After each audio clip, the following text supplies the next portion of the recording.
Buenos días. Saludos a todas las personas que nos están acompañando a esta hora. Ya empezamos unos minutos tarde esta transmisión.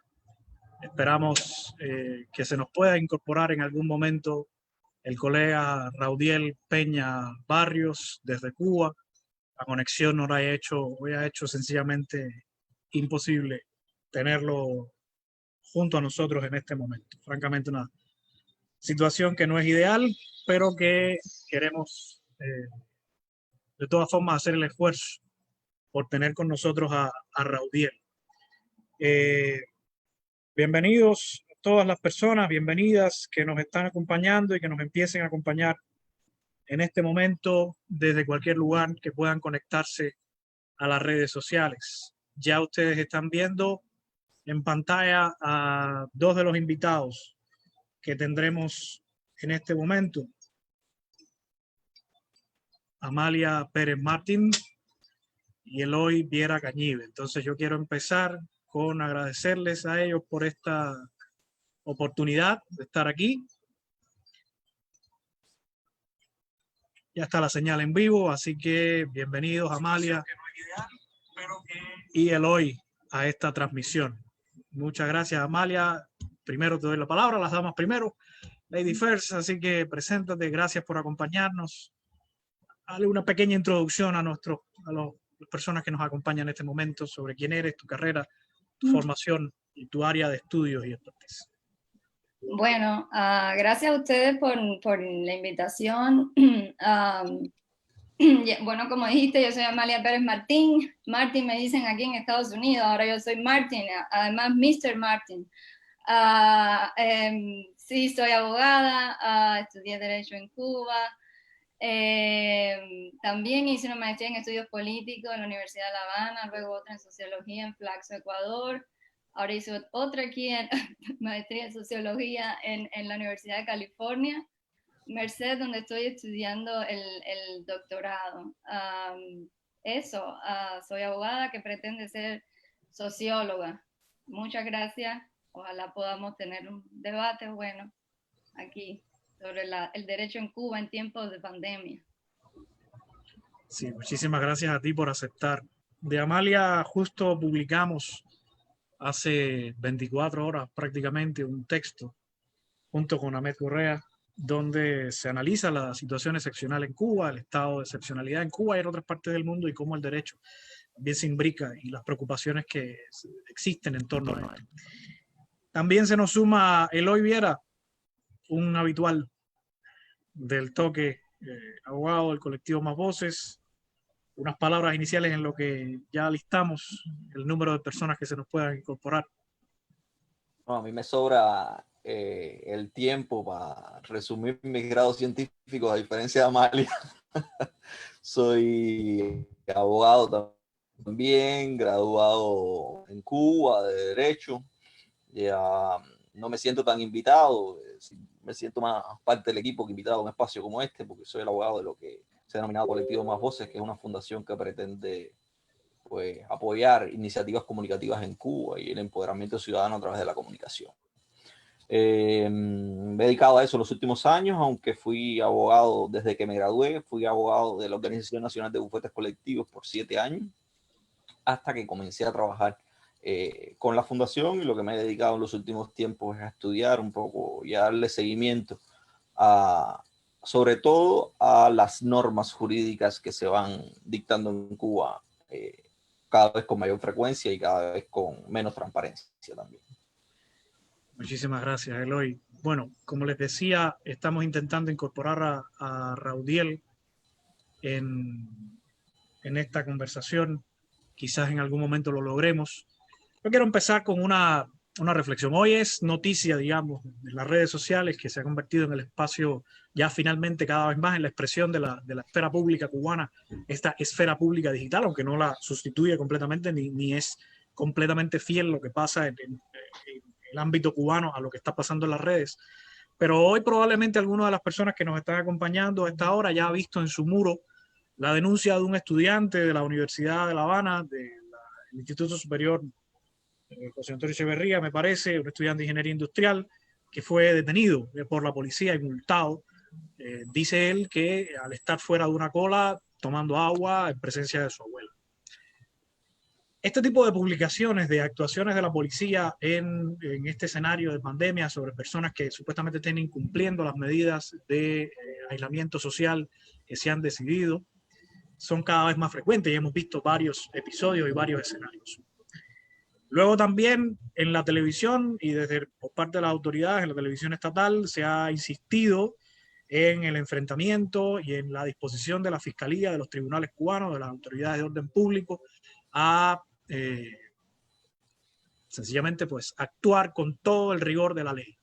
Y se lee frecuentemente personas pidiendo fuerza en la actuación, vigor en la actuación, que caiga todo el peso de la ley sobre las personas que violen. Y ciertamente hay episodios de acaparamiento, de pocos recursos disponibles en Cuba, pero por otro lado también hay preocupaciones en torno al debido proceso y a si este pedido de enérgicas medidas en tiempos excepcionales no olvida un poco también la necesidad de que haya un debido proceso y el respeto a los derechos también de todas las personas que son y que pueden quedar bajo la actuación de las autoridades. Este escenario, este primer escenario que estamos viendo, ¿qué vaticina para ustedes? ¿Qué situación, qué características tiene esto? ¿Hacia dónde hay que mirar con preocupación quizás de lo que estamos viviendo como sociedad? ¿Cuáles son puntos que ustedes alertarían, que ustedes quisieran que no dejásemos de ver en esta circunstancia? ¿Qué es, en resumen, en esta situación, lo primordial? Lo primero que ustedes destacarían, y me gustaría que empezásemos con Amalia, las reflexiones que ella quiera hacer en este punto. Bueno, quizás esto entiendo que sería como una reflexión general sin entrar, digamos, todavía en el detalle legal de la situación que estamos viviendo también en Cuba. En general, a mí me parece bien peligroso exaltar la solución punitiva en esta situación. Me parece peligroso y contraproducente además, porque, y no es una cosa que, digamos, sea ahora mismo que esté pasando en Cuba, hay mucho escrito ya sobre este momento y cómo este momento está anunciando una amplificación del autoritarismo que ya estaba en el mundo, que es un fenómeno global estudiado, asociado a lógicas neoliberales en general, y cómo este momento puede amplificar esas dinámicas de limitación de derechos, de limitación de los espacios de la sociedad civil en general, utilización de las leyes de emergencia, bajo el pretexto de controlar disidencia, terrorismo, los marcos legales que teníamos hasta aquí. Y lo que se está diciendo, ha dicho la ONU también, es que lo que la ONU había dicho hasta hoy sobre los problemas que ha tenido la mala utilización, normalización de las leyes de emergencia para otras circunstancias, se aplican para estas circunstancias. Todas las alarmas levantadas por la ONU antes sobre la utilización del derecho para perseguir y limitar la sociedad civil ahora son aplicables. Entonces, en ese contexto además donde toda la lógica de los derechos y del Estado de Derecho se subordina a una lógica de la seguridad nacional, de la defensa, hay que tener mucho cuidado porque además hay que pensar esto en un largo plazo, como te decía, de lo que veníamos antes, de lo que teníamos antes de este momento, del momento y de lo que viene después. El mundo no se acaba aquí. Entonces, todas las lógicas de esta exaltación de la lógica punitiva es peligrosa porque así amplificadamente se puede quedar, porque tampoco sabemos cuánto va a durar este momento. Entonces, yo creo que una lógica punitiva también es contraproducente porque deberíamos estarnos preocupando más por las lógicas de solidaridad y de colaboración en la sociedad civil, entender que hay colaboración entre las personas como parte de la gestión de la crisis entre Estado y sociedad civil, no es solo Estado, y exaltar lógicas punitivas que además hacen de la sociedad civil y de los ciudadanos también vigilantes y también policías ellos mismos, creo que es contraproducente porque la crisis tiene que ir, la gestión de la crisis tiene que ir por otro lugar. La relación con la sociedad civil tiene que ser otra, en mi criterio.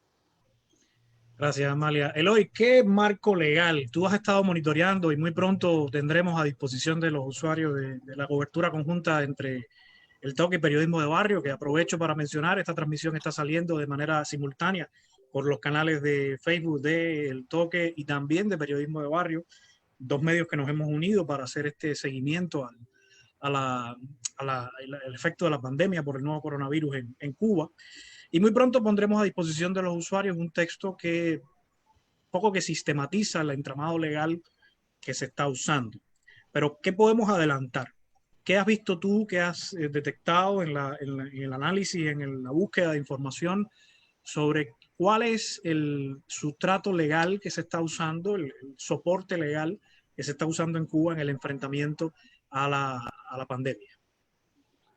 Mira, yo lo primero que tengo que decir es que las circunstancias globales son circunstancias de preocupación, de estudio, sobre todo con relación a lo que decía Amalia, la extensión del uso del derecho penal como mecanismo de control de una crisis. Eso es una alarma en el resto del mundo, pero yo creo que en el caso cubano hay que prestarle mucha mayor atención porque en el caso cubano la excepcionalidad ha sido la regla de actuación del gobierno cubano. La excepcionalidad ha sido durante muchísimo tiempo la justificación fundamental que ha asumido, que ha utilizado el gobierno cubano para limitar muchísimos derechos en condiciones de normalidad. Por eso hoy está tan asumido por parte de la gente que a veces lo que exigimos desde el derecho, que no es otra cosa que el apego a la ley o la construcción de normas, que la gente asuma, por ejemplo, que el discurso puede ser una fuente formal del derecho, que la mesa redonda puede ser un mecanismo muy especial o muy válido para medidas o normas jurídicas.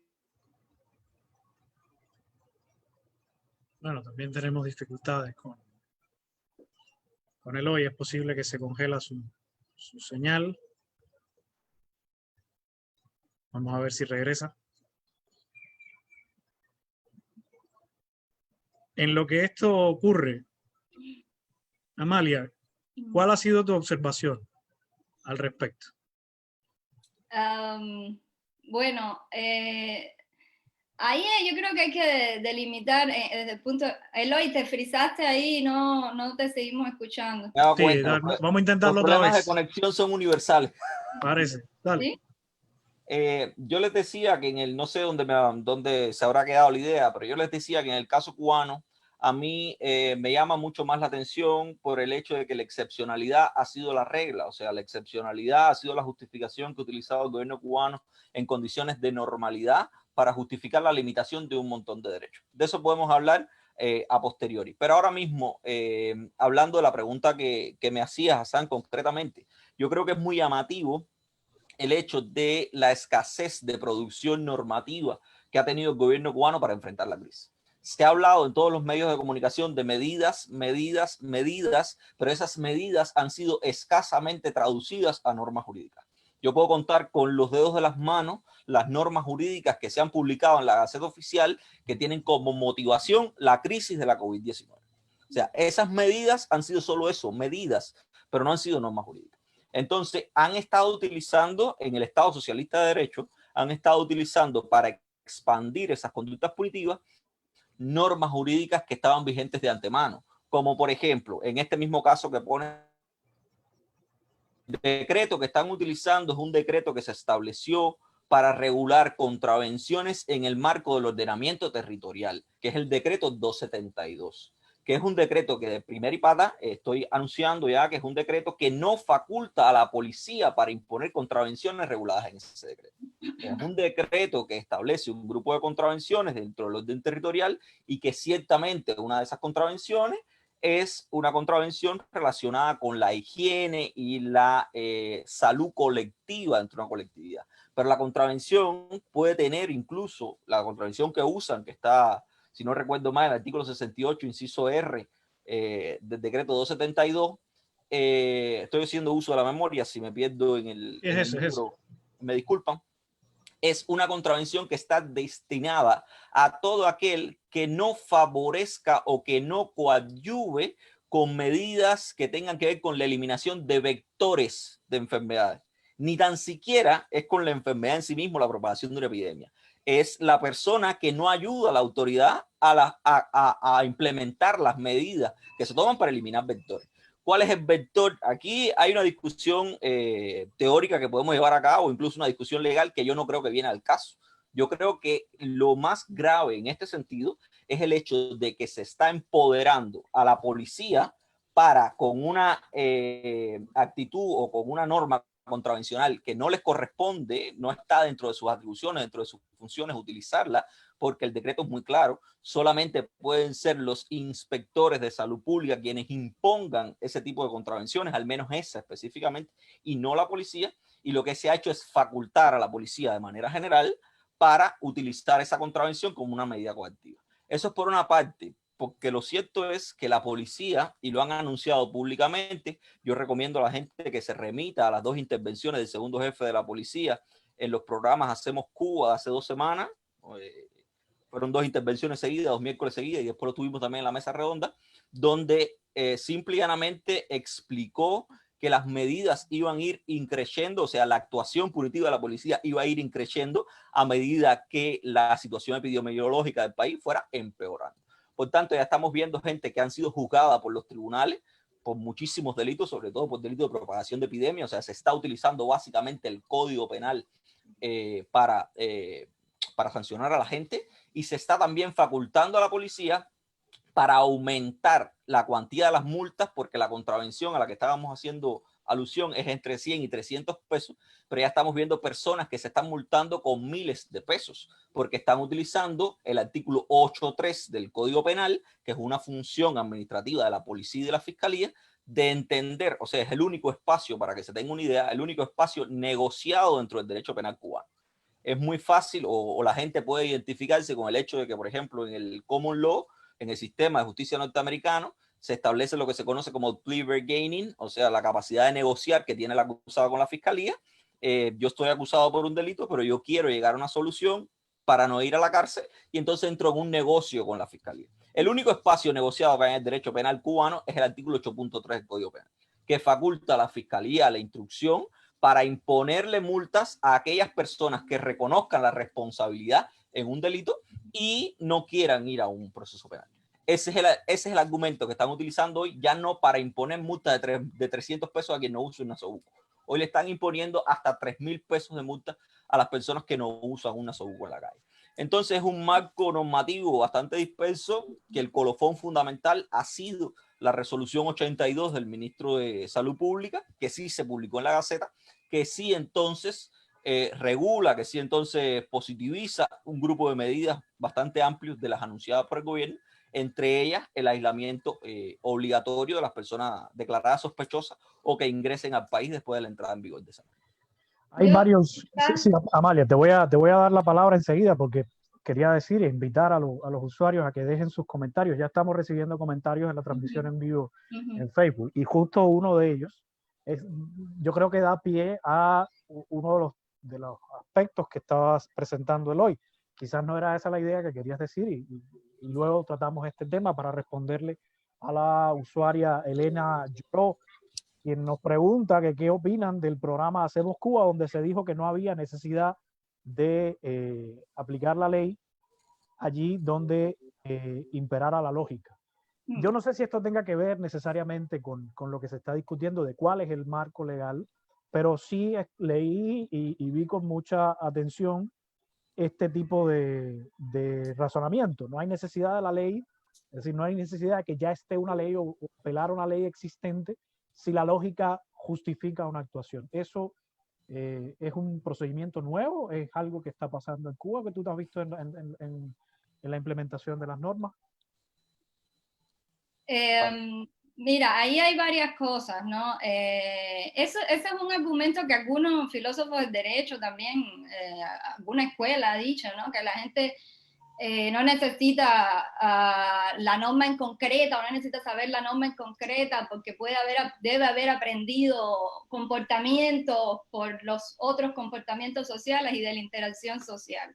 Yo creo que en realidad eso es un pretexto ahora mismo para desconocer que hay un gran marco de incertidumbre jurídica aquí, con el que ya veníamos, como dice Eloy. Yo he escrito sobre el tema de que nosotros hemos producido, el Estado cubano ha producido incertidumbre jurídica de muchas maneras, es decir, estoy hablando de la institucionalidad revolucionaria, producido y reproducido incertidumbre, y en ese contexto llegamos aquí.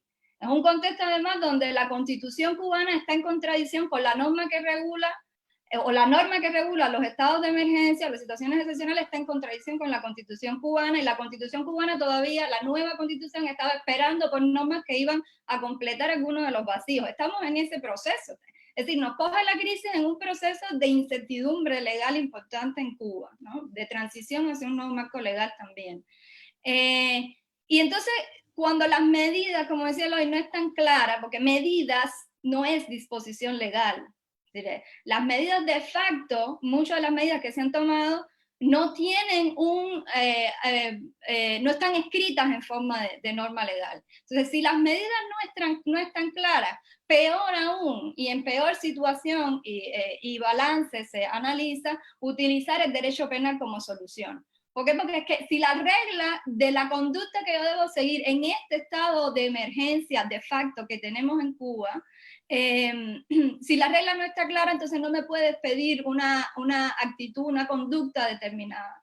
Y mucho menos aplicar de primera instancia el derecho penal. Es decir, me parece completamente desbalanceado en contra del ciudadano. Entonces, lo primero que habría que hacer es normar el estado de emergencia, es decir, declarar formalmente el estado de emergencia, declarar el estado de emergencia y regular exactamente cuáles son las implicaciones legales de lo que es la cuarentena y el aislamiento. Pueden haber normativas de salud pública que digan, la resolución 82 ahí es la norma principal de lo que se ha dictado, que dice que lo que es el aislamiento y la cuarentena, pero desde el punto de vista epidemiológico y de salud pública. Los efectos legales que tienen las medidas de cuarentena y de aislamiento van más allá, los efectos de limitación de derechos van más allá de lo que puede haberse previsto anteriormente o en la resolución 82 sobre lo que es el aislamiento obligatorio y la cuarentena. Un ejemplo, cuando los consejos de defensa provinciales, que además están actuando sin haberse declarado estado de emergencia, los consejos de defensa provinciales y municipales declaran esto que le han dicho, reforzamiento del aislamiento, cuarentena, vigilancia reforzada. ¿Qué significa eso legalmente? ¿Hasta dónde llega? Yo quisiera saber si todo el mundo en Cuba tiene claro hasta dónde llega su consejo popular, para saber hasta dónde es que llega esa medida de aislamiento o cuarentena determinada. La resolución 82 no lo deja claro, y yo creo que cada una de las medidas que ha estado tomando esos consejos provinciales debería publicarse en Gaceta Oficial, para que la gente tenga claro, todo el mundo tenga claro qué significa que en mi territorio esté determinada una cuarentena o un aislamiento. Si yo no lo tengo claro, la policía no me lo puede exigir como conducta. Entonces, yo creo que es importante también, quizás podemos seguir sobre eso, entender que las medidas que se han tomado en Cuba, yo las veo así, digamos, es una regulación fragmentada de la crisis, de la situación de emergencia, pero han habido medidas que limitan derechos, y también ha habido medidas que de alguna manera expanden derechos. La incertidumbre legal las afecta a los dos tipos de medidas, porque tenemos medidas que limitan derechos, como decía Eloy, algunas que tienen disposición legal, como la resolución 82 o la introducción del Tribunal Supremo, que suspende juicios, que también es una forma de limitación de derechos. Pero tenemos entonces todas estas cuarentenas sin respaldo legal, o por ejemplo tenemos la prohibición de entrada al país de personas no residentes sin respaldo legal. Y en cuanto a las medidas de expansión de derechos o de reconocimiento de algunos derechos, yo había de alguna manera mapeado, por ejemplo, la del Banco Central de suspender el pago del principal y los intereses para los trabajadores que hayan tenido créditos y que ahora se consideren interruptos. Y, por ejemplo, el tema de extender de forma excepcional y por 6 meses la entrada en vigor de las dietas médicas, discúlpeme, la vigencia de las dietas médicas. Pero hay una serie de medidas sin forma legal alguna y que ahora mismo no existen si no tienen forma legal, que son las medidas laborales, salariales y de seguridad social. Entonces, la incertidumbre legal ahora mismo es sobre el tema de limitación de derechos, pero también sobre el tema de los derechos que han sido reconocidos o expandidos en el momento de este estado de emergencia de facto. Amalia, yo quiero Discúlpame porque me extendí, sí. pero... No, maravilloso. La audiencia nos está acompañando y están dejando también algunas preguntas. Y justo en la intención de responder a uno de los comentarios que nos invitaba a que fuéramos más claros todavía, y mencionando este elemento de la importancia de declarar el estado de emergencia, has insistido mucho en si la norma no existe, la medida no existe. ¿Acaso es esto un estado ideal? Porque yo siento que hay muchas personas que consideran, y probablemente algunos de ellos en posiciones de poder y de decisión en el gobierno cubano, que esa es una formalidad que en estos tiempos y con la urgencia de la situación no es necesaria. Con que la proclame el gobierno y se comunique a través de los medios oficiales es suficiente para que entren en vigor. Pero por otro lado, yo siento que expertos como ustedes, expertos del área de la ciencia jurídica, insisten en la necesidad de que la regulación efectivamente esté acompañada. ¿Qué creer aquí? ¿Que se deba manejar la situación a nivel fáctico o que también deba haber un respaldo legal abundante? Porque son decenas de medidas que va tomando el gobierno y quizás no es práctico que las estén publicando todos. No sé, ¿cómo argumentar por qué es necesario normar legalmente en estas circunstancias? Le doy la palabra a Eloy para empezar con él, pero podemos volver a ti enseguida. Si quisiera. Ok. Yo voy a intentar responder de manera mancomunada a ambas preguntas que has hecho. A mí me parece que sobre todo el último programa Hacemos Cuba es la demostración clara de las debilidades o de la no congruencia de lo que ellos han denominado concepto de Estado socialista de derecho con la situación cubana. O sea, es muy claro al momento de la promulgación de la Constitución, incluso la comisión redactora de la Constitución, por acuerdo de la Asamblea Nacional, publicó un glosario con el primer proyecto que se discutió en consulta popular. Y cuando hablaban de Estado socialista de derecho, hablaban de un Estado en el que toda su conducta se regía por lo dispuesto en la legislación. Y eso pudiese ser, pudiesen establecerse excepciones con relación a ese asunto, pero hay excepciones que no pueden pasar desde ningún punto de vista y sobre todo son excepciones que ocurren en sede penal, disculpe. Y hablo de la sede penal porque es la rama del derecho más invasiva de todas las ramas del derecho. Es la rama del derecho que puede suspender derechos fundamentales tan importantes como la vida y la libertad. Y eso en Cuba ha sido utilizado durante muchísimo tiempo y ha sido desvirtuado durante muchísimo tiempo y es una muestra de la tendencia autoritaria del propio sistema cubano. Y yo pongo un ejemplo sencillísimo para que la gente entienda lo que estoy diciendo.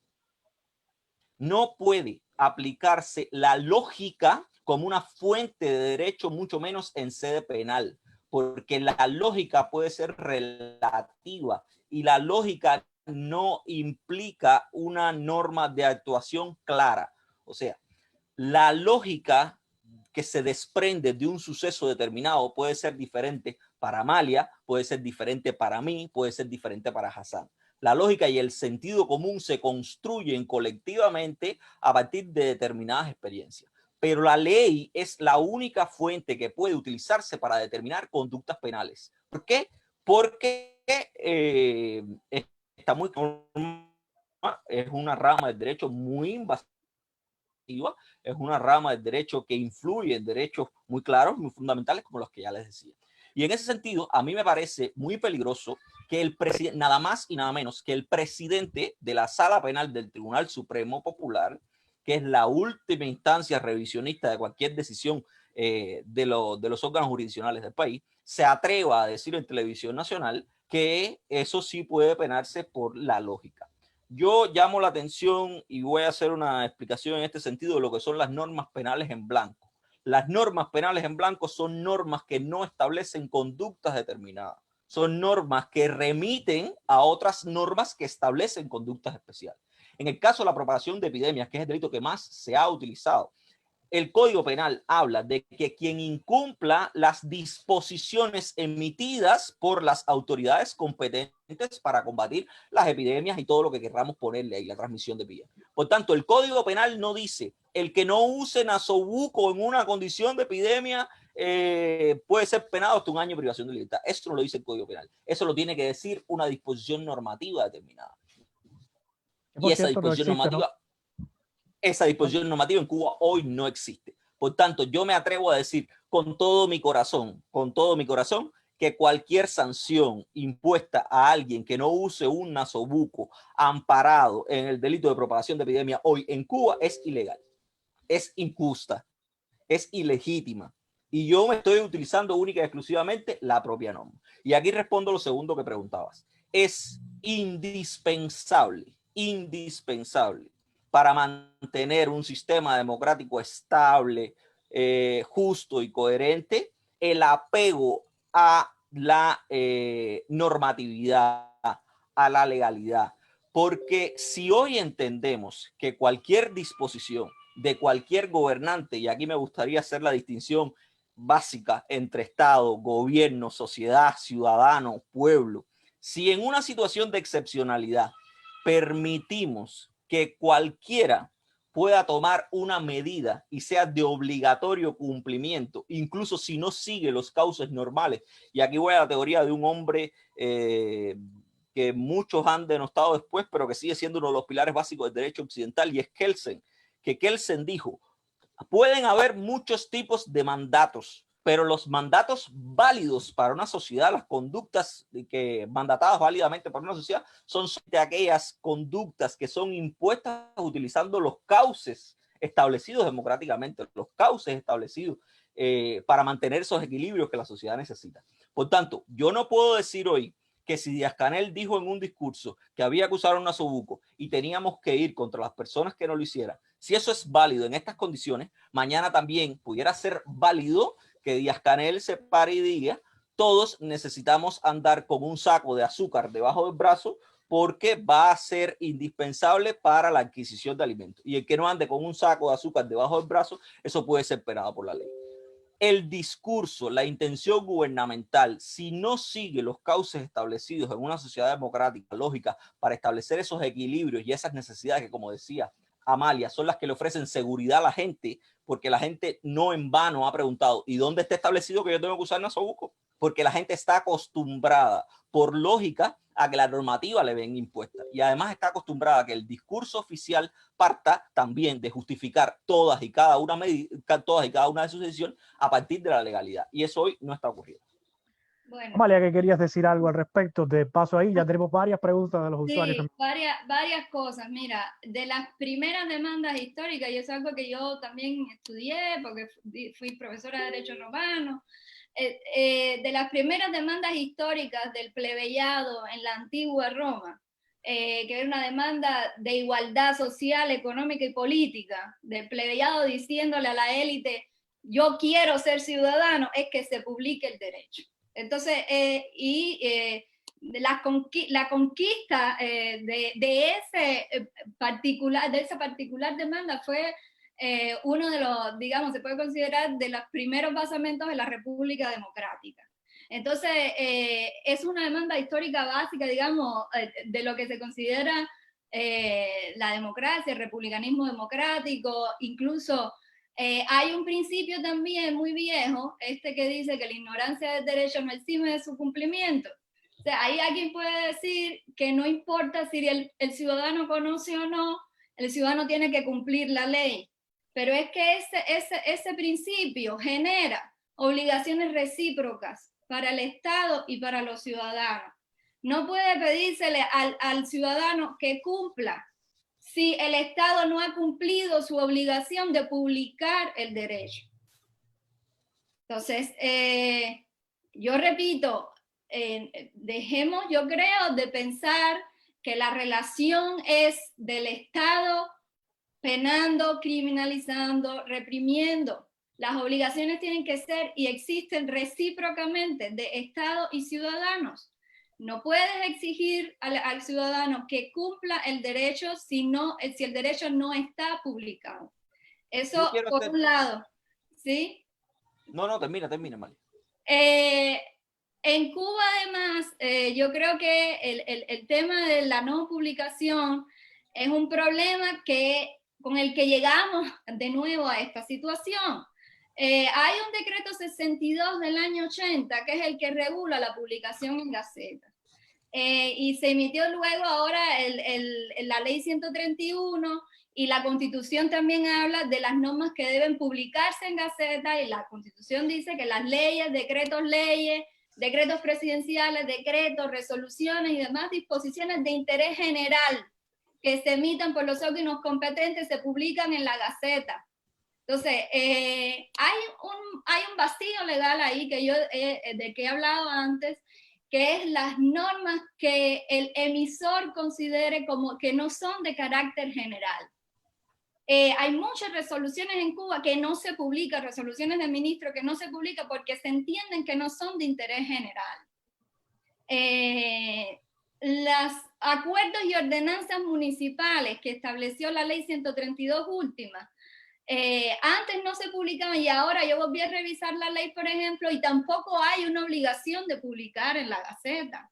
Entonces, yo vuelvo a repetir, hay una gran cantidad de derechos en Cuba que los órganos emisores consideran que no deben publicarlos, y el organismo rector de la Gaceta, que es el Ministerio de Justicia, ha amparado eso basado en el decreto 62 del año 80, que dice que lo que se publica es lo que se considera de interés general, y quien define lo que es interés general es el órgano o el emisor de la norma.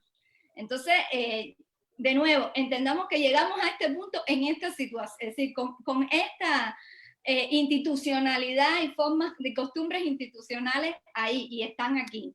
Pero, de nuevo, esta es una situación excepcional y de emergencia que requiere aún más que todas las normas, que todas las medidas y normas sean publicadas en Gaceta, porque de eso depende que este virus no se siga transmitiendo.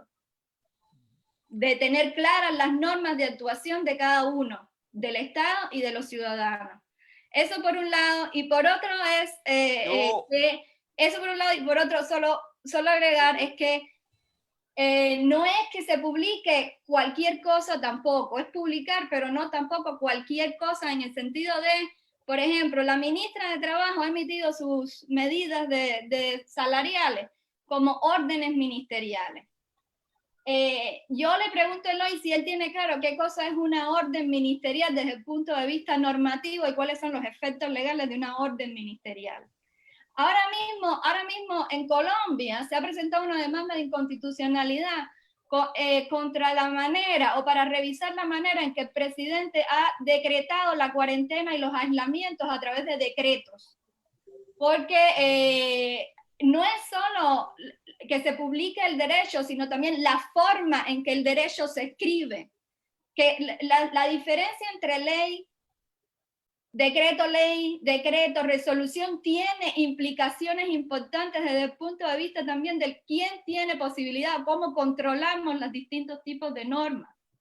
Entonces, no es simplemente ahora coger y publicar esas órdenes ministeriales de la ministra de Trabajo como órdenes ministeriales, es que hay canales legales y formas legales que importan, que no son una banalidad o una preocupación bizantina de abogados. La forma en el derecho importa, porque crea, produce, limita, expande derechos. Entonces, yo creo que de nuevo es un momento también para repensar todos esos problemas con los que habíamos llegado y que ahora se evidencian aún más la importancia de corregirlos en el ordenamiento jurídico cubano.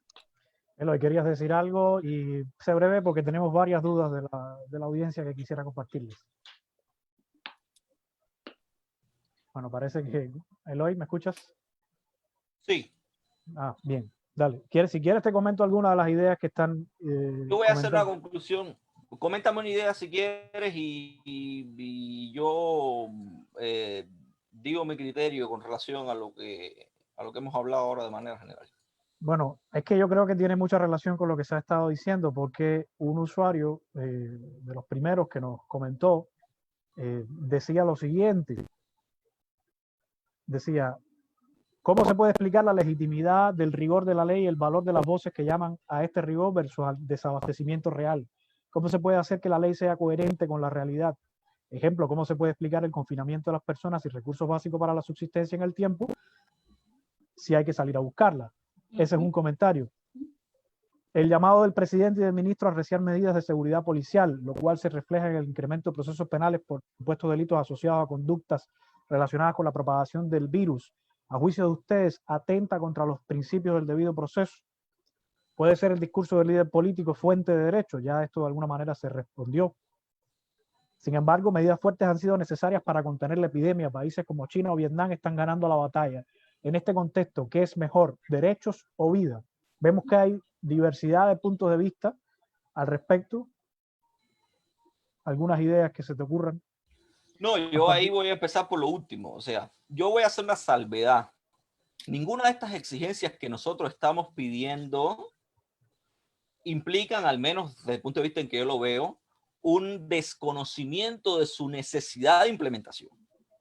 Yo no estoy diciendo que no haga falta utilizar el nasobuco como una medida eficiente o por lo menos para aumentar la seguridad en pos de contener la propagación de la epidemia. Yo tampoco estoy diciendo que el desorden es el mecanismo fundamental para enfrentar una epidemia de este tipo.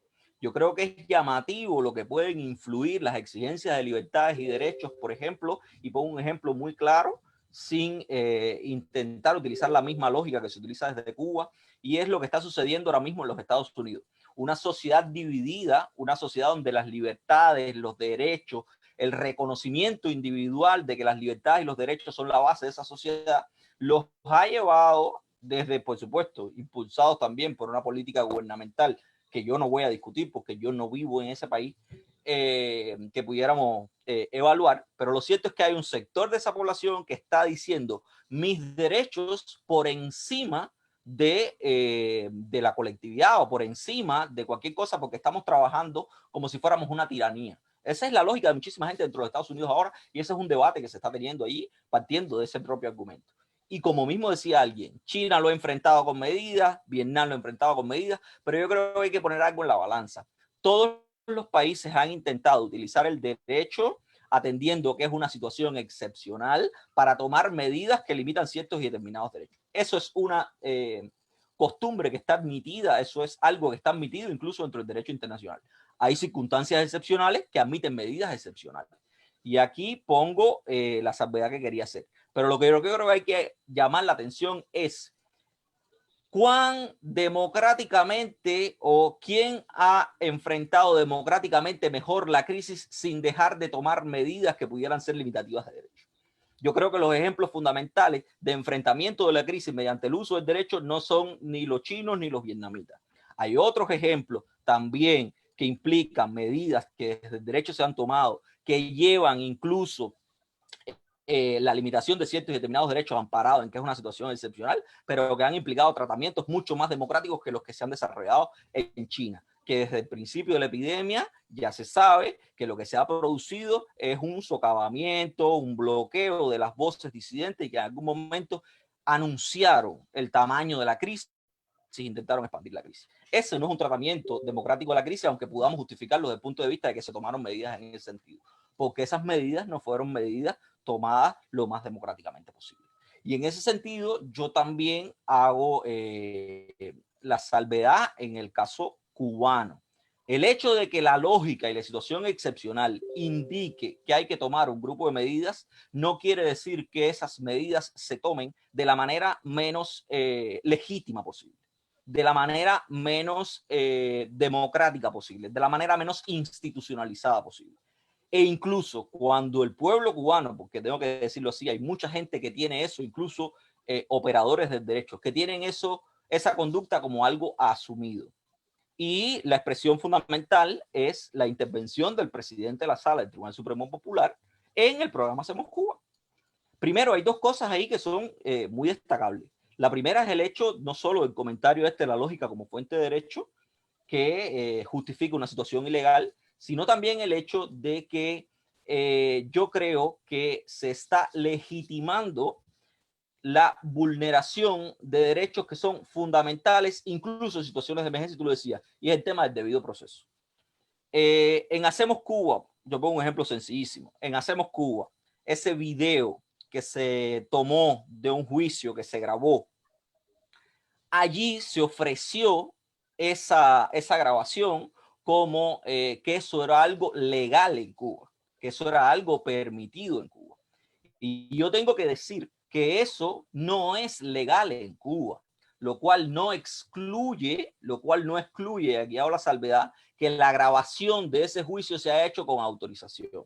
La instrucción 211 del Tribunal Supremo Popular y el reglamento del artículo 64, creo, también estoy haciendo uso de mi memoria, del reglamento de la ley de tribunales, prohíbe grabar los juicios.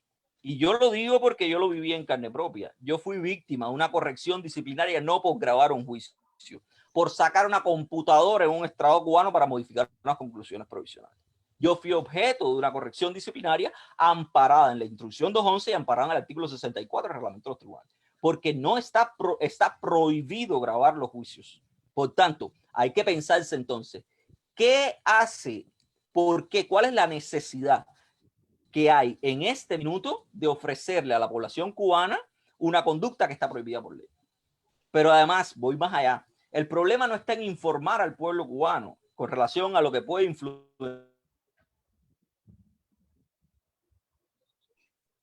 Tenemos también dificultades, se nos perdió Eloy. Juicios de valor que condicionen la opinión pública sobre el asunto. Ya, bueno, Eloy, recuerdo, estamos hablando con Amalia Pérez Martín, socióloga, pero abogada también de formación primero, y con Eloy Viera, quien es abogado del colectivo Más Voces.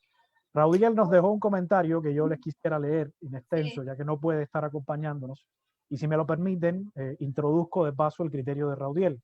De paso, también sí dejo en el aire el tema del debido proceso, porque ha sido una de las preguntas también en el chat. Yo también quisiera, leer lo de Raudiel, sí, porque había dejado otra pregunta por ahí sobre la contradicción entre derechos y vida, que me parece que sería importante también.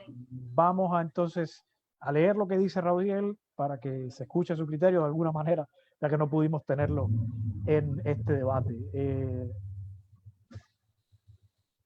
Yo quiero puntualizar, dice Raudiel Peña, máster en Derecho Constitucional y Administrativo en Cuba, algunas cosas respecto a la necesidad de declarar o no el estado de emergencia. Es necesario, puede ser, pero para ello se requiere el cumplimiento de ciertos requisitos de lo que se conoce en derecho constitucional como teoría de las situaciones excepcionales. Y entonces la pregunta sería si nuestra Constitución y la Ley de la Defensa Nacional cumplen con esos requisitos. Y la respuesta es que no, al menos no con todos, en especial con lo referido a cuán diferente será la regulación de determinados derechos fundamentales y cuáles serían los mecanismos para resolver potenciales vulneraciones a estos ocurridas durante la situación excepcional que se haya declarado, tal cual es el estado de emergencia. A eso hay que añadir que en Cuba nunca se ha declarado un estado de emergencia, a pesar de haber existido condiciones para ello. Ello significa que tampoco tenemos una cultura jurídica desarrollada a nivel social sobre cómo comportarnos antes de la declaración de una situación excepcional. En resumen, yo creo que lo que Raudiel nos dice es que hay que entender muchos elementos contextuales que quizás expliquen por qué hoy en Cuba no se ha declarado todavía el estado de emergencia. Pero volviendo entonces a los puntos que señalabas, Amanda, contradicción derecho con la vida, ¿qué es más importante? Sí, es Amalia, pero está bien. No, pero me sirve muy bien lo que dice él, porque yo concuerdo con lo que está diciendo, es un poco lo que Amé Correa y yo intentábamos decir, ¿no? Con el tema de las alarmas sobre los estados de emergencia ahora mismo, ¿no? Y las alarmas además en el caso cubano, donde la Constitución regula en el título 10, Defensa y Seguridad, los estados de emergencia como una forma de situación excepcional. Y hay una ley 75 del año 95 que regula también las situaciones excepcionales y los estados de emergencia, incluidos dentro de las situaciones excepcionales. El tema aquí es que, por ejemplo, en esta nueva constitución, el fin del estado de emergencia, de las situaciones excepcionales, es garantizar la defensa y la seguridad nacional. Yo estoy a favor del estado de emergencia si precisamente el fin es mantener y reproducir la vida digna. Yo no creo que la defensa y la seguridad nacional en este caso sea necesariamente el fin del estado de la declaración del estado de emergencia. Yo no creo que los derechos tengan, aunque muchas veces el derecho, y lo que se ha demostrado es que el derecho criminaliza ciertas vidas como desechables, las de los migrantes, por ejemplo, el derecho en general, la de los pobres, por ejemplo, la de los no blancos, por ejemplo, esa es la historia, por ejemplo, del derecho también en los Estados Unidos, y de lo que estamos viendo hoy, también de a quienes son los más afectados en esta situación de emergencia. Yo creo que si se declara el estado de emergencia en Cuba, tiene que ser precisamente para defender la vida, y la vida digna. Y eso implica que el estado de emergencia tiene que ser declarado según la Constitución por el presidente de la República. Y ahí hay una contradicción con la ley del 95, porque la ley del 95 dice otra cosa sobre quién tiene que declararlo. Entonces, primero sería el presidente de la República, quien lo tendría que declarar, sería por ahí la ley 75, entonces dice que la declaración de emergencia debe expresar causas, territorios y plazos de vigencia. Entonces no es solo que pidamos que se declare el estado de emergencia, sino que se declare de forma proporcional, que no genere discriminaciones y que sea lo más acotado posible. Desgraciadamente, la práctica que estamos viendo hasta ahora no nos dice que ni la ley 75, como dice Raudiel, es garantista en el sentido de acotar cómo pueden los derechos limitarse. La ley 75 además tiene el artículo 10 y 11 de la ley 75, dice que pueden limitarse el derecho al trabajo, la libertad de palabra y prensa, derechos de reunión, manifestación y asociación, inviolabilidad de domicilio, inviolabilidad de correspondencia, régimen de detención de personas. El artículo 11 agrega otra serie de medidas que se pueden tomar y que pueden limitar derechos, pero otra vez, desde el punto de vista del derecho constitucional, de lo que él está hablando, de la teoría de las situaciones excepcionales, los estados de emergencia son eso, situaciones excepcionales y de emergencia, que la República reconoce como que existen para mantener la República de cara a peligros excepcionales. Entonces, la declaración del estado de emergencia es tratar de poner el mayor coto a cómo los derechos pueden limitarse en una situación o suspenderse en una situación excepcional. Ese es el origen incluso histórico de las situaciones de emergencia o de los estados de emergencia en la magistratura extraordinaria de la dictadura en Roma republicana. Entonces, es permitirnos que pueda haber una suspensión del camino constitucional, pero acotándola. Si no es acotado, si no es proporcional a la situación, la limitación de derechos, entonces lo que hace el estado de emergencia y lo que dice la práctica internacional en los últimos años es que amplifica el autoritarismo. Entonces, yo creo que la idea es un poco que también hay que tener cuidado con lo que deseamos. Sí, ahí es lo que decía Raudiel. Sí, en la situación ideal debería ser reclamar que se declare el estado de emergencia y que se escriba la norma y que se determine específicamente qué significa que en mi territorio esté declarado cuarentena o aislamiento. Pero es que la legislación cubana ahora mismo no es garantista sobre esto. Entonces, yo nada más comparto, por ejemplo, la solución que ahora mismo están proponiendo algunos abogados cuando le piden a la Corte Constitucional ahora mismo en Colombia que se pronuncie. Ellos dicen, por ejemplo, que es verdad que estamos en una situación global de epidemia, que el derecho puede haber previsto de alguna manera, pero no lo ha previsto del todo. Pudiera, por ejemplo, Díaz-Canel ahora, al declarar el estado de emergencia por un decreto presidencial, normar, definir, es decir, no solo declarar, sino normar qué cosa es esta emergencia, qué significa legalmente el aislamiento y la cuarentena. Yo creería que pudiera hacerlo. Yo creería que pudiera hacerlo porque además los decretos presidenciales están también sometidos a control por la Asamblea, de alguna manera, con todas las limitaciones que tenemos en Cuba sobre el control constitucional, pero también tienen alguna forma de control ahí. Yo creería que pudiera hacerse de esta manera. Aprovecho y hago un comentario a partir de una pregunta que nos entró. Es muy concreta la pregunta. ¿Qué creen de la exposición a la que están siendo objeto las personas que han sido detenidas en operativos de inspección y policiales y que están siendo mostradas con frecuencia como que han sido capturadas infraganti cometiendo un delito, algunos de ellos sobre todo casos de acaparamiento, ¿no? de mercancías? La usuaria pregunta, ¿qué creen al respecto? Yo iba hacia allí al finalizar la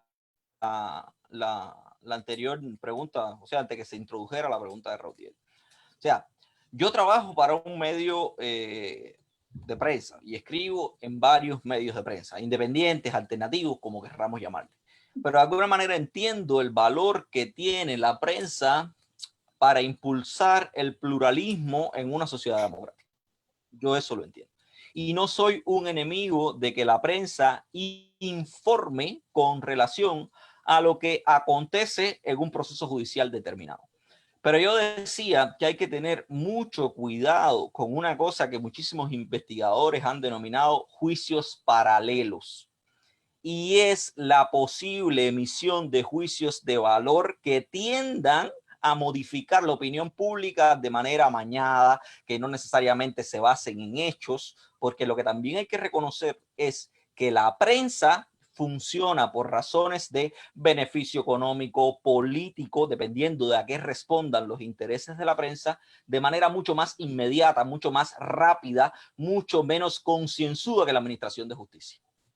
La prensa, ya sea por buscar más rating, ya sea por responder a la voluntad política de los órganos a los que responde, o ya sea por cualquier otro interés que no es necesariamente que el acusado reciba un juicio y un procesamiento justo, que ese es el fin de cualquier proceso, que el acusado reciba un procesamiento justo, no solo que sea sancionado, sino que sea sancionado de manera justa, porque al interior del proceso hay un derecho fundamental que a todo el mundo le gusta hablar mucho y que se ha venido a colación y a debate ahora, producto de esta situación, que es la presunción de inocencia. O sea, usted necesita un proceso porque usted, para las autoridades que lo están procesando, hasta tanto un tribunal no determine la carga probatoria que destruya esa situación que usted tiene reconocida constitucionalmente, usted tiene que ser tratado como una persona presuntamente inocente.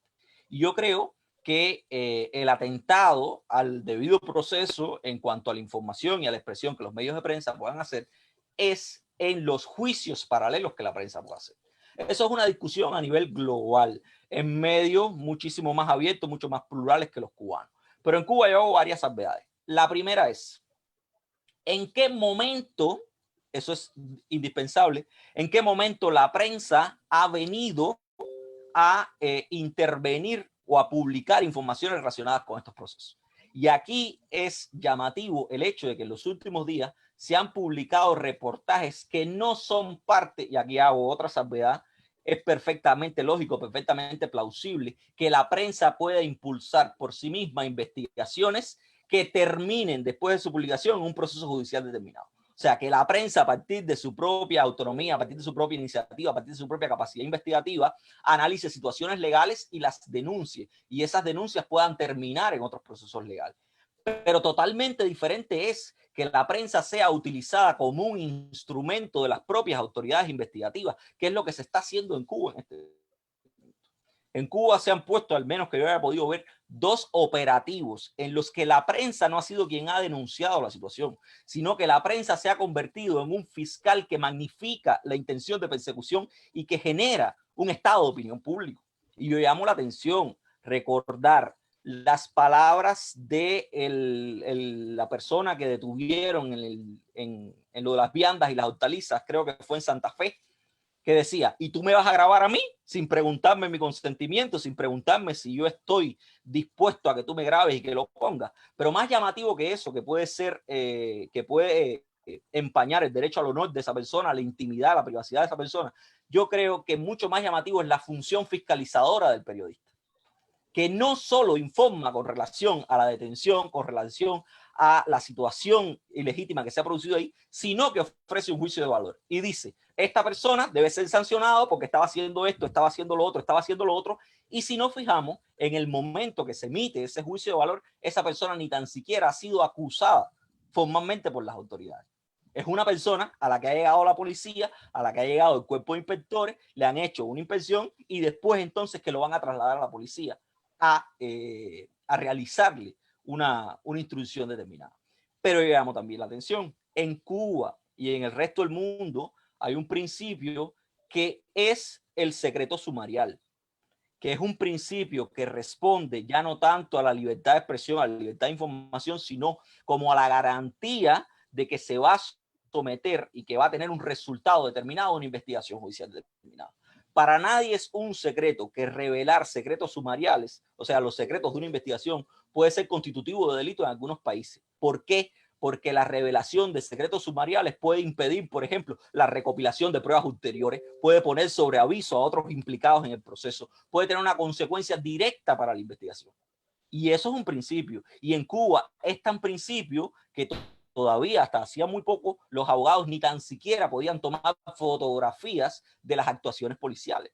Mis primeras notas de los expedientes policiales eran notas a mano porque no se podían fotocopiar esas actuaciones judiciales. Pero además es tan secreto el sumario en Cuba que ni tan siquiera las partes, cuando la instrucción declara un expediente secreto, puede tener acceso a esas actuaciones. ¿Cómo pensar entonces que la prensa cubana pueda tener acceso a un sumario incluso antes de convertirse en sumario? Y ahí yo lo que creo que ha habido una manipulación mediática importantísima que evidentemente afecta el debido proceso. Porque además en Cuba, a partir de la unidad de poderes, todo el mundo sabe que los medios de prensa oficiales forman parte de la lógica en la que funciona el partido y todo el mundo sabe que el partido es la fuerza dirigente superior del Estado y del gobierno. Y por tanto, esa opinión pública que se genera va a tener un efecto indirecto en un posible jugador. Y aquí yo termino la idea con el hecho de que ¿por qué la selectividad? ¿Por qué estas personas sí? ¿Y por qué el pueblo de Cuba no pudo ver, por ejemplo, que todavía mucha gente a la expectativa, en vivo y en directo, la grabación del juicio de José Daniel Ferrer? ¿Por qué estos procesos sí y por qué otros procesos no? ¿Por qué el presidente del Tribunal Supremo, utilizando esa facultad que la instrucción 211 le da, permite grabar un juicio que ni tan siquiera es la expresión más certera del debido proceso? Porque si nos fijamos, un juicio sumario en el que el acusado ni tan siquiera estuvo representado por la defensa, donde todos los juicios de valor fueron juicios de valor incriminatorios. O sea, ahí hay una discusión que yo sí creo que es válida en la realidad cubana y que yo creo que es muy certera y muy válida utilizarla en este momento. Yo, Amalia, te voy a dar la palabra, pero si me permites, también, porque avanza el tiempo y nos van quedando pocos minutos, interesante todo el debate. Esto se conecta a algo que tú decías, en una situación excepcional donde se limitan derechos, donde debería regularse de qué manera se van a limitar esos derechos, porque son derechos de libertad de expresión, entre otras cosas, el derecho a la opinión, el derecho a la inviolabilidad de la correspondencia. Y hay varias preguntas y hay varios criterios que tienen que ver no solo con el asunto del debido proceso en estos procesos que, valga la redundancia, que se están usando como juicios ejemplarizantes, ¿no? Y esta tradición de hacer juicios ejemplarizantes en el que la prensa viene a cumplir una función también de fiscal de antemano, como ya se resumió o resumió Eloy en su intervención. Esto tiene que ver con el decreto ley 370, porque mientras esto va pasando, hay también varias publicaciones, especialmente de periodistas independientes, pero no solo de periodistas independientes, sino también a veces de activistas políticos o de simples ciudadanos que han expresado, ya están siendo multados con 3.000 pesos de cara a un inciso del decreto ley 370, un decreto que, entre otras cosas, recordamos, contiene la prohibición de tener sitios alojados en el exterior, aunque en un tuit el Ministerio de Comunicaciones intentó decir que eso no era así, pero ese decreto no cambió, y bajo ese decreto está también multándose a un grupo de personas por expresar opiniones en redes sociales. Lo cual es evidentemente una limitación de la libertad de expresión, pero que no sé si se relacione o no con la situación excepcional que se vive o con la excepcionalidad extendida en la que se vive en Cuba habitualmente. ¿Tienes algún criterio al respecto? Porque hay varios usuarios preguntando en torno a este decreto ley, sí, cómo defenderse a 370, qué implica este 370 en estas circunstancias. Bueno, yo solo también quiero recuperar el tema de esto que me parece importante entender, que es que incluso cuando se declara el estado, si se declara el estado de emergencia, y además considerando que estamos en un estado de emergencia de facto, podemos, digamos, quizás coincidir en eso, porque las limitaciones de derechos que se han dado dicen, o el hecho de que estén actuando los consejos de defensa municipales y provinciales dice que estamos en una situación de emergencia de facto. Entonces, ni declarada ni sin declarar, la Constitución, decía un sociólogo de derecho colombiano, se pone en cuarentena. La Constitución no está en cuarentena, la Constitución está ahí, y la Constitución hay que seguirla cumpliendo. Y la Constitución dice que la dignidad humana es el valor supremo que sustenta el reconocimiento y ejercicio de los derechos y deberes consagrados en la Constitución, los tratados y las leyes. La dignidad humana, la vida digna. Por eso, aun cuando se regule este tema de las cuarentenas y el aislamiento, hay que también considerar las excepciones posibles para aquellos que no puedan quedarse en su casa y que tengan que salir a buscar comida, porque de hambre no se pueden morir. Entonces, hay que también considerar cómo este tema del aislamiento y las cuarentenas puede generar que el Estado produzca situaciones de discriminación. Porque evidentemente uno de los derechos de los que no se habla mucho, pero que también es atacado, es el derecho a la igualdad. Porque no todo el mundo tiene la misma situación ni puede asumir la medida de la cuarentena y el aislamiento de la misma forma, porque no todos llegamos a la cuarentena en la misma situación socioeconómica. Entonces, cuando se regule y cuando se piense en las medidas, también hay que considerar las excepciones a la excepción, que ya es el estado de emergencia. Si no se hace, el Estado está generando situaciones de discriminación también, porque es no reconocer que hay desigualdades ahí, que están y que no desaparecen, que al contrario se amplifican. Entonces, esa es la primera cosa, ¿no? Y que vale para el tema de seguir usando el derecho penal sin reconocer estas situaciones que están ahí. Es decir, ir a criminalizar al que tiene que salir a buscar comida o usar determinados delitos económicos para penar sin reconocer estas desigualdades que están ahí. Sobre el 370, mira, si uno va, yo los invito a que vayan al tracker que ha creado la ONU para ver en todos los países que han declarado situaciones de emergencia y que han declarado limitaciones al derecho a la libre expresión y el derecho de reunión y circulación, creo. Están ahí, hay un tracker, podemos compartir el link, está en el artículo que Ame Correa y yo escribimos. Hay unos 81 países declarados estado de emergencia, hay muchos países que han también limitado el derecho a la libre expresión con este tema de noticias falsas, ¿no? La cuestión de que, y yo vi el artículo que salió en Gramma que parece dialogar con la utilización del decreto ley 370, diciendo que algo así como que había que limitar la expresión porque no podemos permitir de que se publiquen noticias falsas en un momento donde hay que proteger la seguridad colectiva, algo así, ¿no? Pero es que el decreto ley 370 no habla de noticias falsas. El decreto ley 370 que se está usando, que para mí es inconstitucional, el artículo 68, inciso I, del decreto ley 370, que es el que Mónica Baró enseña como justificación de la multa de 3.000 pesos que le ponen, que dice textualmente, habla de expresarse atacando las buenas costumbres, dice difundir a través de las redes públicas de transmisión de datos, información contraria al interés social, la moral, las buenas costumbres y la integridad de las personas. Ese inciso vacía de contenido el artículo 54 de la Constitución, que regula el derecho a la libre expresión y la libertad de pensamiento, ¿no? El derecho a la libre expresión, conciencia y libertad de pensamiento en general es lo que dice, ¿no? Entonces, este decreto permite que ese derecho nuestro como ciudadanos fundamental sea vaciado, porque el Estado puede en cualquier momento alegar cualquiera de estas cosas muy ambiguas, que es la moral, el interés social, las buenas costumbres y la integridad de las personas. Peor aún es que se pretenda decir que esto es coherente, que usar este decreto ley es coherente con la práctica de los estados de emergencia de limitar el derecho a expresión en este momento. Si el Estado cubano pretende decir que este decreto puede utilizarse ahora contra noticias falsas, esa es la mayor demostración de que nosotros vivimos en un estado de emergencia permanente. Porque se está usando una legislación ordinaria para resolver un problema que es excepcional en este caso, que es el tema de las noticias falsas, que dicho sea de paso, habría que regular qué se considera como noticia falsa en este contexto. Entonces, sí, yo les invito a que revisen las maneras en que los distintos países han regulado esto, que muchas veces es de una desproporcionalidad tremenda, lo que sea es una vez más servido este tema de las noticias falsas para minar el derecho a la libre expresión, una vez más. Eso lo estamos viendo en Cuba también, y ya una vez más, si el Estado cubano dice que puede utilizar este decreto ley, que es inconstitucional, para una situación excepcional, es la demostración de que vivimos en emergencia.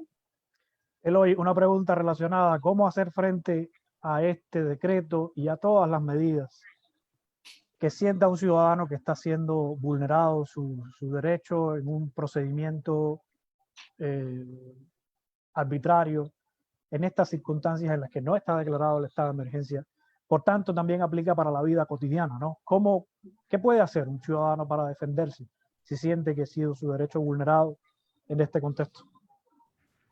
Yo, antes de darte una respuesta de ese tipo, te voy a dar un criterio personal que yo he vertido en otras ocasiones cuando me han preguntado por temas al respecto. Lo primero es que estamos discutiendo el hecho de la importancia de la legalidad, el hecho de la importancia de la constitucionalidad, incluso de la institucionalidad en Cuba, incluso en estas circunstancias de emergencia. Yo quiero decir primero que el decreto, desde mi punto de vista, el decreto ley 370 no se hizo para regular una situación de excepcionalidad.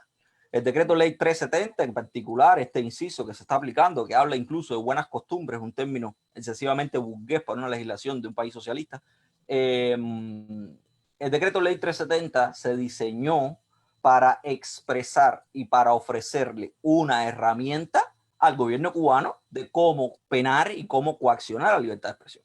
Recordemos que el decreto ley 70 es del año pasado, y la primera persona, al menos hasta donde yo recuerdo, que fue sancionada utilizando, yo creo que un instrumento maquiavélicamente diseñado desde el punto de vista de la legalidad, porque se le instruyó por un delito de receptación, y al no poderse demostrar el delito de receptación, simplemente se utilizó esta herramienta que estaba al alcance de las autoridades, fue Iliana Hernández, periodista de Cibercuba, que fue multada en enero, si no recuerdo mal, con este decreto ley 370, en particular este inciso. Es el verbo que yo tengo con relación a la implementación o la aplicación de esta contravención a una persona determinada. Por supuesto, eso fue en enero, que del coronavirus en Cuba hablarse nada, por tanto no podemos asociar la aplicación de ese decreto con una situación excepcional. ¿Qué sucede? Que esta situación excepcional sí los ha puesto, yo sí creo que ha exacerbado el uso de esa herramienta legal, que lo que hace es expresar que la voluntad del gobierno cubano no ha sido nunca aplicar o implementar seriamente lo que en algún momento pudieron anunciar en la Constitución. Si hablamos de que no hay un apego a la legalidad, si hablamos de que hay una declaración de emergencia de facto, y si hablamos de que la excepcionalidad ha sido mantenida, tendríamos como lógica también por transitividad que decir que el gobierno cubano, el establishment cubano, el estatus cubano se ha mantenido sobre la base de una declaración de facto, porque no siempre la legalidad ha sido aplicable a su conducta. Eso partamos de esa conclusión. Y ahí te respondo lo siguiente: ¿qué hacer para defenderse de ese hecho? Yo digo que hay que utilizar las herramientas que el gobierno cubano y que la legislación cubana ofrece a las personas para la defensa de sus derechos, pero no con una esperanza de efectividad, porque si ya hemos visto que realmente un decreto 272 lo puede aplicar la policía, lo cual es ilegal y no sucede nada, y las multas son efectivas, y no solo que son efectivas, sino que pueden conducir a procesos penales determinados. Incluso es ilegal la aplicación. Si vemos que eso pasa, realmente estamos viendo que hay decisiones sin amparo legítimo ninguno, que hay conductas que son asumidas fácticamente. Por tanto, tampoco podemos esperar que la utilización de las propias herramientas legales pueda tener un resultado satisfactorio, mucho más cuando se utiliza selectivamente para reprimir un derecho constitucional. Amalia decía una cosa muy clara: el 370, al menos este inciso de esa contravención, es inconstitucional, porque la libertad de expresión está reconocida y amparada por la Constitución vigente, y no habían pasado ni 3 meses ni 4 meses de la promulgación de la Constitución y se decretó esta contravención que es abiertamente inconstitucional. Y en ese sentido, ¿qué le puedo decir yo a la gente? Pues lo que está escrito en el decreto ley es que usted tiene que hacer la reclamación ante la autoridad, ante el jefe del que le impuso esa multa. Esa reclamación puede ser recurrida en alzada ante el Ministerio de Comunicaciones, y ese recurso alzada al cabo de los meses puede ser presentado, puede ser combatido en una demanda ante un tribunal. Por primera vez en Cuba, después de la Constitución, se ha ido implementando que todas las decisiones administrativas puedan ser revisadas, puedan ser combatidas en sede judicial. Eso antes no ocurría en Cuba. Por lo tanto, esa es una nueva herramienta que tienen los ciudadanos para poder acceder y combatir y defender sus derechos. ¿Cuáles son los resultados? Yo no les puedo decir, pero yo lo que sí creo es que hay que utilizar ese mecanismo, entre otras cosas, si son desfavorables los resultados, para demostrar la ineficacia de esos propios instrumentos y poder exigir la implementación de un sistema diferente en Cuba, de una legalidad diferente en Cuba, de un mecanismo que realmente permita la defensa eficiente de los derechos de los ciudadanos. Y por otra parte, no hay, y yo hago esta salvedad, no hay ninguna diferencia entre lo que vivimos hoy, digo diferencia oficial, no hay ninguna diferencia oficial entre la situación que vive Cuba hoy y la que ha vivido antes del coronavirus. Yo sí creo que, entre otras cosas, no se ha declarado formalmente el estado de emergencia porque el gobierno cubano no ha tenido nunca la necesidad de declararlo. Recordemos que ni en las peores situaciones que había vivido el país con anterioridad, incluso cuando se activan los consejos de defensa, la gente tiene muy incorporado el hecho de que los consejos de defensa se activan en caso de huracanes. Pero lo cierto es que la ley es muy clara. Los consejos de defensa solamente pueden activarse y pueden dirigir los territorios en casos de emergencia o en casos de situaciones excepcionales, que pueden ser la movilización general, la guerra o la declaración de guerra. Pero eso tiene que llevar una declaración formal. Sin embargo, en Cuba nunca ha hecho falta una declaración de emergencia para que se actúe de manera emergente, de manera excepcional. Y yo pongo el ejemplo de algunos de los periodistas que hoy participan en esta cobertura conjunta. Sucedió en el año 2016 en Baracoa. En 2016 en Baracoa se detuvieron periodistas de periodismo de barrio que estaban haciendo una cobertura cubriendo un huracán. Y la justificación fue que había una situación excepcional en el país, pero nunca había sido declarada formalmente. Por tanto, fácticamente está muy asumido en las dinámicas propias que se ejercita el poder en Cuba que esos poderes fácticos son factibles, son evaluables. Y por tanto, los recursos legales que hay en este sentido son estos propios que establece la ley, o, por otro lugar, la utilización de la fiscalía como un órgano que garante del cumplimiento de la legalidad. Pero cuando vemos también, y vuelve a un llamamiento, fíjense la intervención de la fiscal general el otro día en la mesa redonda, reconociendo que había países que incluso en estas circunstancias habían dictado leyes para regular la conducta, pero Cuba no lo había hecho porque teníamos medidas y habían parado todas y cada una de las decisiones del gobierno en un artículo que se ha vuelto himno, que es el artículo 45 de la Constitución, que establece como límites a los derechos la seguridad colectiva, el bienestar general, el interés público. Pero el hecho de que el artículo 45 exista no quiere decir que el gobierno pueda actuar de facto amparado en ese artículo. para mí el gobierno podría dictar normas jurídicas y disposiciones amparadas en ese artículo 45, porque estamos en una situación de emergencia, para dictar normas de conductas diferentes. Pero eso, por supuesto, implicaría reconocer que el gobierno cubano tiene una institucionalidad reconocida, que actúa de acuerdo a normas preestablecidas, lo cual no ha sido costumbre, y ya Amalia lo decía muy inteligentemente y mucho mejor que yo. Esto también que estamos denunciando hoy o que estamos advirtiendo hoy ha sido el resultado de todo un proceso en el con el que hemos recibido el coronavirus. No hay nada diferente entre hoy y lo que ha ocurrido antes en Cuba. Amalia, nos quedan minutos, nada más. Sí, porque si no aquí vamos a estar hablando eternamente, pero mira, yo veía yo creo que la pregunta era de qué hacer, ¿no? ¿Qué hacer? ¿Qué hacer? Yo vi una cosa que decía Mónica Baró, que era que ella no había firmado. Yo vi que alguien más dijo, yo no firmé la multa, ¿no? No la quería pagar. No, pero dijeron algo como de que no habían firmado, ¿no? ¿No? O que no le iban a pagar, está bien. Me sirve igual. Eso es un acto de resistencia en sí mismo. Eso es un acto de resistencia. Yo he estado revisando actas de los tribunales de urgencia de Batista. Clandestinidad contra Batista, procesados por delitos políticos. Y he visto también testimonios de luchadores de la clandestinidad diciendo que ellos se negaban a firmar las actas. El acto de negarse en sí mismo es un acto de resistencia. Y yo creo que pasa también por comprender la ilegitimidad de la medida. Es decir, en el momento en que estoy diciendo no te reconozco como autoridad para hacer esto, ya eso en sí mismo es un acto de valentía y es un acto de resistencia que yo creo que no debemos perder de vista. De que la gente sabe que eso es injusto y lo está expresando, el que está siendo, en este caso, multado. Además, está esta ley nueva, la ley 131, que es la primera ley de organización, de regulación de la producción normativa de la Asamblea Nacional del Poder Popular.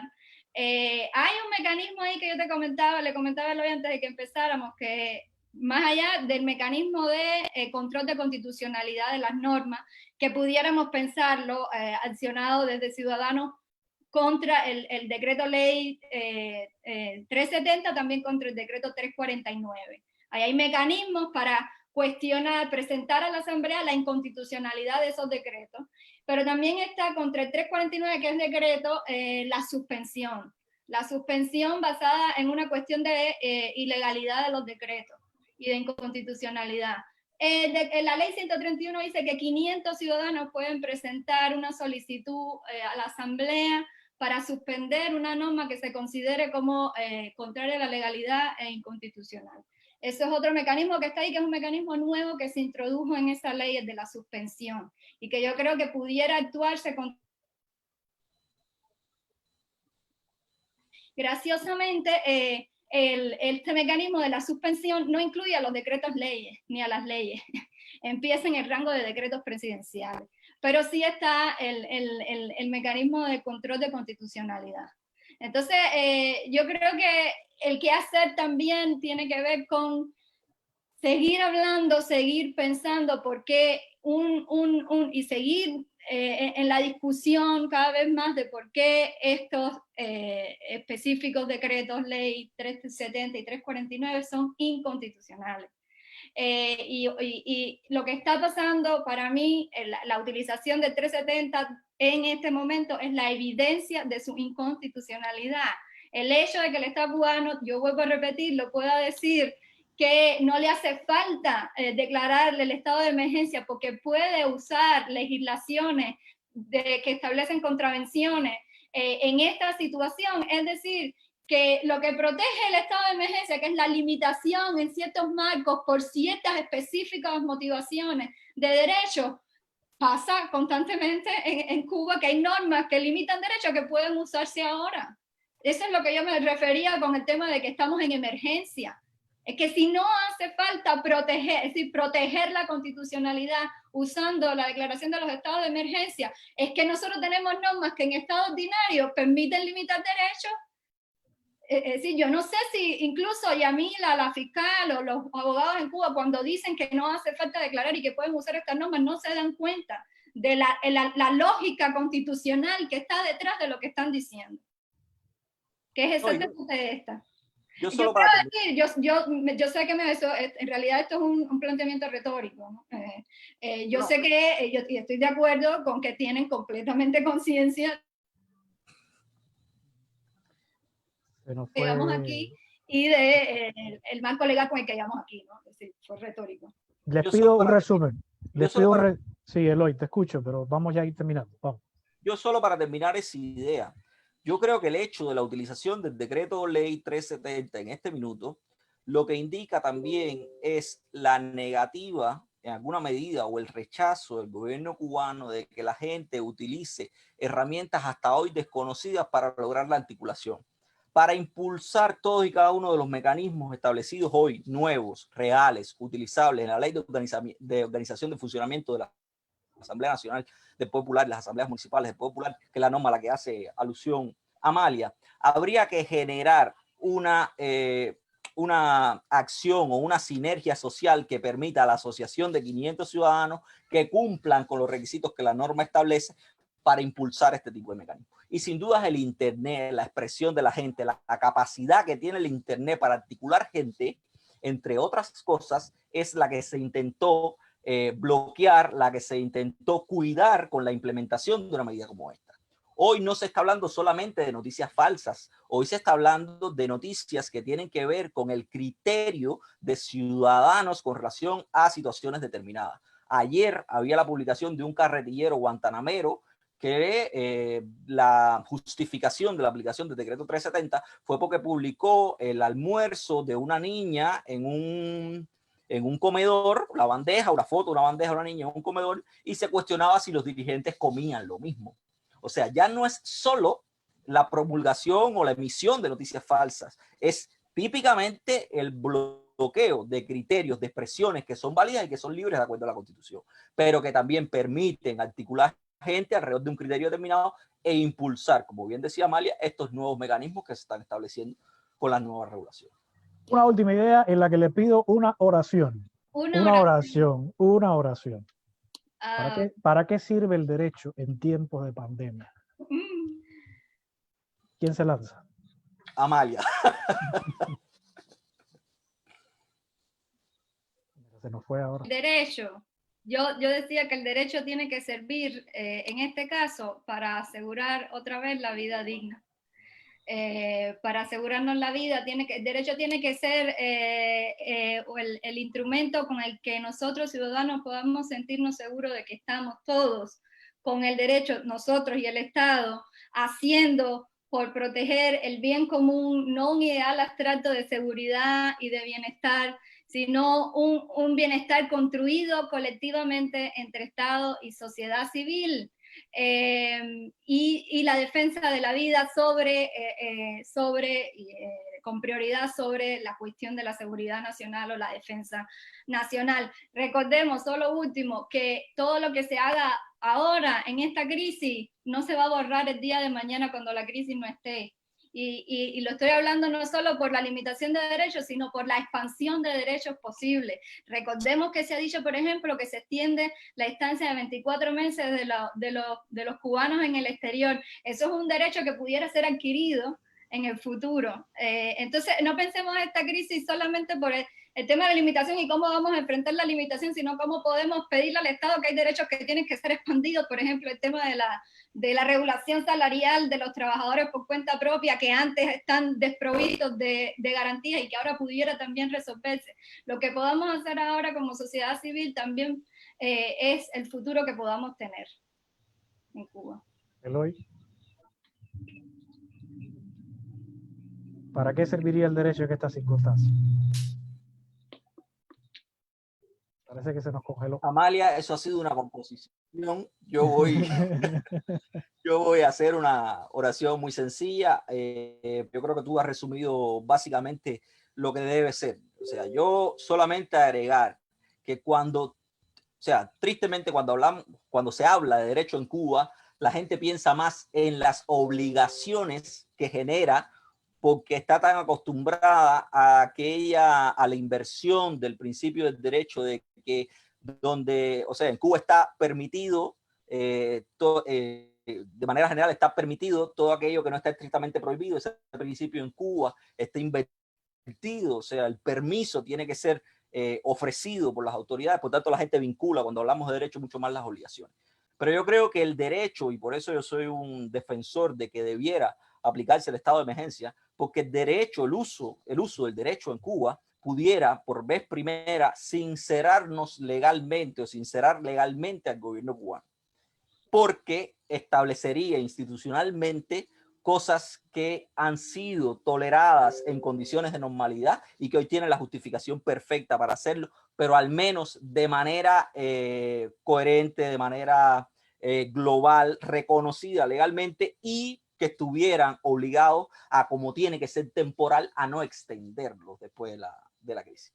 Entonces yo creo que el derecho en tiempos de pandemia en Cuba pudiera servir no solo para reconocer los derechos limitados o no de la gente, sino para que esa propia norma sirviera como un límite real, que es lo que tiene que ser el derecho, también utilizado como un límite que los ciudadanos pudieran interponer ante el poder excesivo del Estado. Eso es el derecho. El hecho de que un ciudadano pueda utilizar la ley, pueda utilizar la norma para decirle al Estado, tú puedes llegar hasta aquí, de ahí en lo adelante no se puede llegar. Para eso, para mí, pudiera ser elemental, pudiera ser básico como primer paso para cambiar las cosas en Cuba, utilizar el derecho en tiempos de epidemia. Bueno, les agradezco a ambos la reflexión, el tiempo, la discusión. Se nos derivó evidentemente al final hacia el tema del 370, que es una preocupación muy latente y que ha sido, digamos que por debajo, y es que es la preocupación no solo de Cuba, sino que esta circunstancia de la emergencia mundial por una pandemia causada por el nuevo coronavirus, de paso disimule grandes debates y grandes tensiones a nivel de los derechos de la ciudadanía y las sociedades, y también impida que se o promueva que se pierda el control social sobre el ejercicio de la vida y los derechos individuales en las sociedades. Pero al mismo tiempo yo me quedo con varias de las cosas que recomendaba Amalia. Este es un momento también para aprovechar y construir, ganar derechos que se puedan quedar también a futuro, además de que todos aprendamos un poco más cómo lidiar en la vida social y en los límites que la ley nos impone. Yo les agradezco otra vez a ustedes, Amalia Pérez Martín, Eloy Viera Cañive, a Raudiel, que hizo el esfuerzo enorme por intentar unírsenos en esta conversación, pero que el Texas no nos ayudó. Este es el momento para pedirle cosas de Tensa también. Se le ha pedido, se le ha pedido. Pero ya ha hecho, ¿no? Exacto. Sorda, es Shakira. Eso. Ha hecho caso. Y yo se lo escuchaba también a otras personas. Estos han sido momentos donde hay mucha escucha directa entre el Estado cubano, el gobierno cubano y lo que se está expresando en redes sociales, como nunca antes lo hemos visto, ¿no? Y que se reconoce que son insumos. Los criterios que se vierten en redes sociales son insumos también para la toma de decisiones en Cuba, lo cual está muy bien, pero justo eso es sano discutir también estos asuntos que tienen una larga data y que no se limitan solamente a la situación particular de la pandemia, aunque el afecto de la COVID-19, del nuevo coronavirus, sea un pretexto maravilloso para hablar del asunto. Cuídense mucho, sigan a salvo, protéjanse, gracias por su tiempo y gracias a ustedes también, amigos que nos han acompañado en esta transmisión en vivo por Facebook de los canales de El Toque y Periodismo de Barrio, y quedarán también en YouTube y será distribuida en audio en Telegram, y transcribiremos este panel para todos aquellos que no tengan la posibilidad de ver el video o escuchar el audio, también lo puedan leer. Gracias a todos y feliz tarde. Gracias.